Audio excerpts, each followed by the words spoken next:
এদেশে কে আসবে আসুক, যে আসবে যে আসুক, কিন্তু আমরা এই কথা এই লক্ষ মানুষের উপস্থিতিতে বাংলার জমিনে আমরা বলতে চাই, যুবক তোমরাও বলতে হবে যে শহীদ শরীফ ওসমান হাদির রক্তের বিচার বাংলার জমিনে হতেই হবে, হতেই হবে, হতেই হবে, হতেই হবে।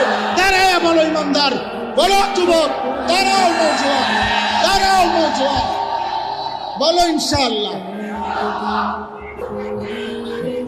হাদি হাদি হাদি হাদি হাদি হাদি। মাশাআল্লাহ, এই দাবি আমাদের একদিনের জন্য বন্ধ করবা না, বলো ইনশাআল্লাহ। হাদি হত্যার বিচার হইতে হবে এই দেশে। তার পবিত্র রক্তে, ইমানদারের রক্ত। ফজরের মুসল্লি সে ছিল, 5 ওয়াক্ত নামাজ পড়তো এই যুবক। আল্লাহর কোরআনের হাফেজ ছিল, রাসূলুল্লাহ সাল্লাল্লাহু আলাইহি ওয়াসাল্লামের হাদিস বিশুদ্ধ পড়ত। তার মা পর্দানশীল, তার স্ত্রী পর্দানশীল, তার বাবা বড় আলেম, তার ভাই বড় আলেম, সে নিজে মাদ্রাসার ছাত্র ছিল।